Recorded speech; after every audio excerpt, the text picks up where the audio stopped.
creative living, utilizing today's technology with the best of the past to bring you innovative ideas and up-to-date information for creative lifestyles in today's active world. With your host, Sheryl Borden. Welcome to Creative Living today. We're going to learn how to create interesting village scenes for our quilts, learn to make boutonnieres, and show how to incorporate three-dimensional elements for scrapbooks. One of my guests is Karen Eckmeyer, and she's an author and quilter.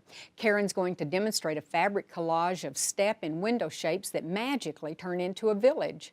It's amazing how the tulle color can change the mood of the village. Her company is the Quilted Lizard, and she's from Kent, Connecticut. Another guest is Casey Schwartz, and she's a floral designer and co-owner of Flower Duet in Redondo Beach, California. Casey's going to show some tricks of the trade with wiring some flowers to make small pieces of art to wear on your lapel or wrist. This will save you a lot of money over buying them pre-made at a florist. And we'll begin the show with Diana Effner, and she's a designer of dolls and doll modes. Diana is the owner and founder of Expressions Incorporated in Jamestown, Missouri. Diana has even figured out a way to use three-dimensional dolls in scrapbooks, and she'll show how to press the molds as well as how to paint them, and then how they can be incorporated into your handmade cards or your scrapbooks. Diana, thank you so much for being here. I was telling you how much I enjoy doing scrapbooking, and then you said you were just getting into it, but your background is in making dolls. How do these two go together? Well, doll people are funny about dolls. Sometimes the dolls have a story to tell. They're just not just to look pretty, but they actually carry a message, at least in our minds. And I made a little doll. That's this one. That reminded me of my daughter. It's not a portrait of her, but because it's wearing a Chinese-inspired costume and it's got the blonde hair and an innocent face, it made me think of my daughter, Sarah. And she's darling. Sarah is a bit of a world traveler, and she's been to China 3 times, and each trip was very distinctive, and and lots of keepsakes brought back probably from China. And pictures, wonderful pictures. So I decided to commemorate Sarah's trips to China and her passion for China by doing a little scrapbook with some of the pictures that she brought back. And this is interesting, and we'll show what this started from, but this is the scrapbook that you made, and this is the clay. It's it's an air dry modeling clay you use. Clay. And we'll work on this page in a minute, but you made these little numbers that go on this. And this is similar to what you're going to demo for us in just a minute, isn't it? Right. I like the three-dimensional quality because I'm a sculptor. I like things to have three dimensions. Now this? That's got a little bit of a raised effect. Oh, I think we can see it like that. Right. So you started with the clay and put the picture on top of it. And then this is clay that's pressed into a different kind of a mold. Okay. This that's is actually what a work in progress. It's a work in progress. Most of mine are too. This is what it started. These are little plastic, rigid plastic, and it works really well because you can add to it. And with the rings you can have three-dimensional elements. Okay, and these are the molds. Now, you design molds for dolls. Yes, but I didn't design these molds. I bought these at the hobby store. Oh, okay, so these are readily available to any of us. Yes, okay. And there are different textures, different designs you can use, and I'll just demonstrate. And we have the clay quickly. wrapped up in a damp cloth because you do want to keep it damp. It'll dry out. This air dry clay that comes in lots of colors, and you can mix whatever color you want. You can match your like papers and stuff. And just like with Play-Doh or clay, this is how we make it. So you're rolling it into a log.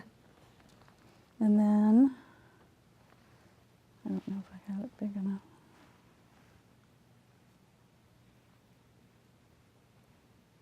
Just press it in. Oops. This looks like fun. And it's that fast that you pull it out. If you want to make it longer, you just take that piece. Oh, the leftover, so you don't waste any of it, do you? Sometimes you need a longer piece for your scrapbook. And then how long does this dry when you just lay it out like this? Well, that'll start getting dry pretty quick, but you might want to leave it overnight before you Start working with actually, it? you can sand it. When it's completely dry, you can sand on it if there's any little bumps On the or back pieces side. on the back. And but you can actually paint on it right away. And you have, is it just an acrylic paint, or does it? This is some powdered Oh, it's a- metallic pigment. Uh-huh. Let's see, and maybe I'll put some gold on there and see how that looks. Let's see how that one looks. I just use it is my just, finger. oh, you just use your finger. That will really bring out the, Oh, I don't know if I like the gold, but I do. I think that's kind of pretty. it really brings out the pattern.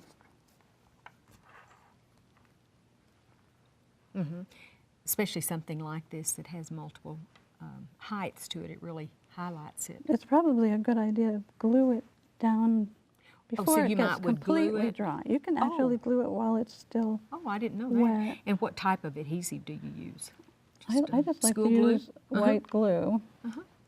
I've got a white glue that works for everything really well. So we could glue this down, you're saying, and let Yeah. it dry right there Right. in the book. Because if it dries on its own, sometimes it gets a little bit of a warp to it as it dries. Here's, I here's see. another design that's in here. It's bamboo, and I thought that worked out really well And for that's the what cover. you had on the cover. I noticed I that. painted it a little bit after with some watered down paint. You can just do, I hadn't even thought about adding three-dimensional things. Usually it's stickers or things like that that Yeah. we brought back from a trip. Well, your daughter is going to love this when you do finally get it finished.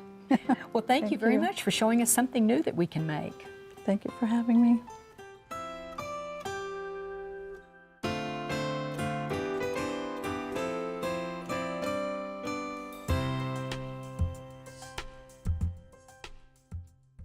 Casey, thank you so much for being here. And you said we were going to learn to make boutonnieres. And of course, when I think of boutonnieres, I either think of weddings or in our case, our school has a wonderful maypole tradition where the girls, of course, wear their long dresses and the guys have a boutonniere that matches the dresses.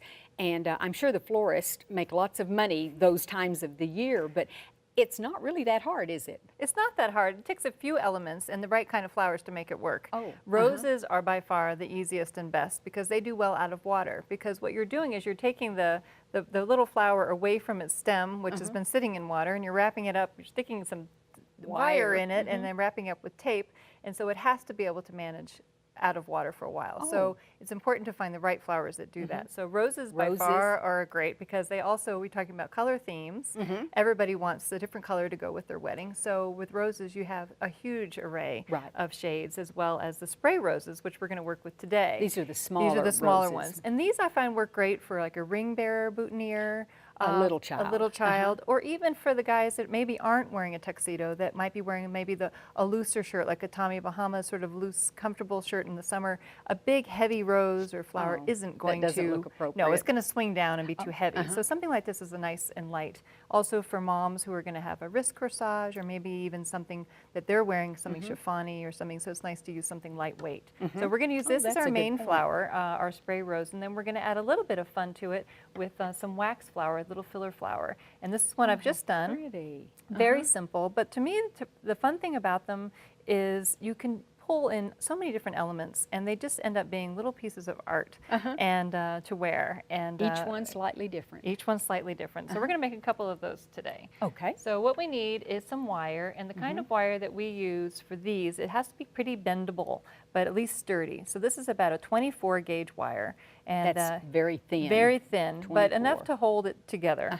And because you don't really want the bulk of all the stem to stay with there. So we need to take the stem off, but we need the wire to sort of build the components together. So that's what the wire is for. And is a boutonniere always a single flower? Not necessarily. No, boutonniere is smaller and considered more for a gentleman, whereas a pin corsage is a little bit more ornate, and that would be for a lady. I see. And so I think the boutonniere too is also came from having the buttonhole. They used to call it a buttonhole. They used to put something in, and that was actually in the lapel, but this usually gets pinned on the lapel. The second element that we need for hardware is this. This is called floral tape, and it's very unusual because it doesn't feel sticky at all. but it actually, once you have to pull it to sort of activate it, and then it will stick to itself. However, all of the elements need to be dry to make it work. If it does hit water, it will unravel. So we usually take a length of that as well. So I'm going to do that. Put that there. So I have a length of my floral tape. I have my wire, and I'm going to give it a go here. And I have my rose. This one looks like a good candidate. You know I love yellow roses. I know. They are so lovely. So glad you brought that. And we're going to take off the greenery, and I have some stem to work with, but I don't really need all that. I only need about that much. Oh, about and an what I inch. do, about an inch. And then right here on the stem, where the main part of the bulb starts to narrow down into the stem, we actually insert the wire right there. Going into straight the across. side. Yep. Oh. And then we work this right through. Right to the center. Right to the center, and then we approximately. drop it down, and it becomes a new stem. And then from here, we add our floral tape. Oh, And I our see. floral tape activates once you stretch it, so we give it a little stretch, and when we add it on, we're going to cover the wire. And what also the floral tape does, once it covers the stem, it will help seal in the moisture in the stem, so it will last So I bet a in your while. studio you keep all the flowers in water until the you're ready last to minute. use them. Absolutely, yes. So then we just cover the wire, going all And the you way twist down. it And I all the way. twist it and I pull, kind of like wrapping an ace bandage, rather on the quick side. So that's good to go, but we usually like to add something else a little bit special. So we're going to take some of this wax flower, and it's got the greenery on it, which won't really work. It's too bulky. So we pull away some of that, and you can just think, well, I think that looks pretty. Maybe I'll just do that. Looks really sweet. Well, can't really wire that because it's too much of a branch. So what I'm going to do is take another piece of tape, and how we do this is we already have that one element there, and I'm going to line that up, and I'm just going to anchor it. I'm going to go around, and I'm going to anchor that stem, and then I'm going to cut that stem off. Oh, get rid of the Yep. length. Right. And then I'm going to carry on with that same tape that I had on And there. twisting it and all the keep way down. twisting. I don't even have to go all the way down now. We're And then already you there. get a long pin. And then, yep, and it's here we ready can to- actually just turn this around as well. Oh, that's right. How pretty. I wondered why you left that so long. But it makes it look a little bit more natural. It looks like a little piece of ivy, actually. It So does- it just that is finishes pretty. it off. So then you have your boutonniere. And then you said carnations are Well, also a let's good do one of- flower? I'll give you one of the carnations to give it a go. The carnation is little very bigger. popular and a very hardy also. And we're actually going to stick, you're going to stick the wire right through this part of it. Really the The largest bigger part. because it's too heavy core down here. So we're going to go right through there. You want to give it a try? Okay. All right. And just feed it in right where it feed it in there so you don't bend. Good. And pop it through. Wonderful. And then, yep, drop that down, straight down. Great. That looks terrific. And then I'll get you started with the tape, and then I'll have you carry on with it. And we're just going to anchor it on there. Go up a little bit to hide the wire. And then you want to just keep pulling and twisting. Pulling and twisting. And then I'll pull you a little bit of wax flour. But you wouldn't add the wax flower until you'd gone all the way down? Right, because if you try to add all the components and then try to tape the whole thing, it ends up being a bit of a mess. So you're better off taping each individual component and then building it together. Great. I don't think I twirled quite as That's fast all as you did. That's all right. Okay, we're about to get there. There we go. That's probably plenty. We can just cut that off. I don't think we're going to need it. It had a little bit of a rip. There you go.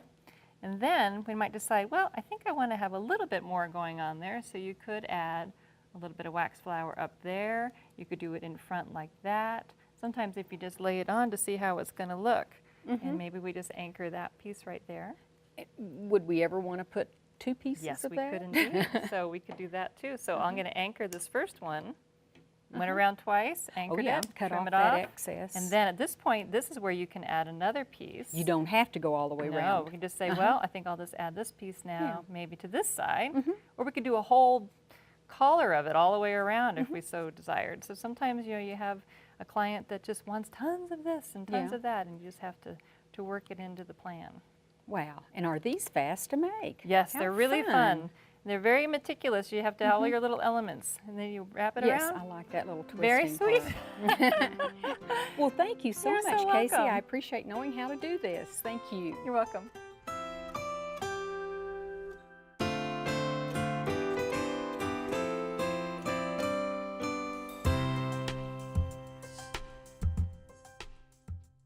Karen, it's really nice to have you here today. And of course, when you and I first talked, and you said you were a quilter and an author, and I thought, oh, good, quilting. I know a little about that because we've had lots of quilting guests on. But I have to say, your quilting is totally different. It's amazing. Yeah, it's not the typical. They're projects that you can complete in a day, and this particular one uses raw edges and glue, which is not usually in the quilter's vocabulary. Oh my gosh, yeah. Well, let's show what you're talking about. Yeah, this is a little seaside village, and it uses what I call step and window shapes to kind of mysteriously create a village, and I'll show you how that goes together. And I was mentioning to you that my mother was a wonderful quilter. Of course, everything was pieced by hand and quilted by hand, but I can remember her doing a similar scene, I mean, something, but every little edge was turned under, and she had to hand stitch it. It took, well, months, if Right. not years, to do. Yeah, and we can do this in a day. Okay, I already Or like your two. project. And this is out of your book called Happy Villages. Right. And so if you really get inspired, you can look through here and find all kinds of patterns for others. Yeah, so I thought I'd show you how this starts. It starts out with 6-inch squares, so if we're going to make our seaside village, I've done, that looks like kind of architectural. I usually divide them into 2 piles. So with 7, we've got 2 piles, a 4 and a 3. And I used the cutting instructions in the book so that Now, it's not see, accidental. my first question would be, I don't know how to pick these fabrics. How do I do? Just copy exactly what you did? Pretty much I tell you exactly what to pick Oh, out so okay, that I we like have that. the right values. Otherwise, yeah, that's critical. That you Okay, get the good. right one. So I've made sure that I've got some lights and mediums and darks. Okay. And then I tell you exactly how to cut things out. If it's me, and when I teach the class, I just say, okay, you want a 2-inch square, and I just have the students Eyeball it. cut a 2-inch square because it's not that critical. But most quilters will want to draw it out, and that's fine too. Okay. So we'll pretend that that's done. Okay, we've cut these in 2-inch squares. Yeah, well, not 2-inch squares, but we've cut them. Each fabric will wind up looking into these shapes. Okay, you'll see that's our first cutting instruction. Oh, I was going to say, and how then did you that. get to that? So each of our 7 or 10 fabrics, depending on the village we're making, will have these shapes. And it's just what I've discovered that goes together. So these are the shapes we're going to work with. And we're going to work on a cotton batting. And American Spirit has 2 nice battings, the luxury blend and the classic soft, cotton, which is great because we want the fabrics to stick. So that's what we're looking for. Yeah, we don't want them to shift after No. we've gone to all this work. No, no. So the basics for putting these little collage shapes together is that we're going to just kind of show you. We're doing similar shapes, like those 2 could go together like that, or these 2 could go together. It's if you're an architect or a mathematician, it'll drive you crazy because it's not exact. Oh, Okay, it's okay. just kind No, of I like this. approximate. And something like that could go around So the you just start corner. laying these out and playing. We're just laying them out and playing. So let's start on our batting here like we're going to do. And because And we're that's going what to... we're building it Yeah, on. that's what we're going to build on. And we're going to start with the sky because this is going to be our seaside village. And we're going to put a little distant island on there. This is just the And easy this way is just to work. free-form cutting. You Yes, just cut it out. Free-form whatever. cut. And then I'm going to put a body of water there. And I could move mountains. I could actually move this mountain down a little bit like so, and it would look like we have a little peninsula. Okay? And then our next step is that we're going to take our shapes. There's way more than this, but I just have a couple here to get you started. We're going to just start to build our village. And we're just slightly overlapping Yep. everything. You We're want just everything overlapped. Laying it down, bit. and it's not a village at this point. We're just kind of playing with these shapes. I love the game Tetris, so I'm just thinking You I'm know, playing it Tetris, is like and Tetris. I'm just going to put these shapes down, and we're just going to fast forward to this version.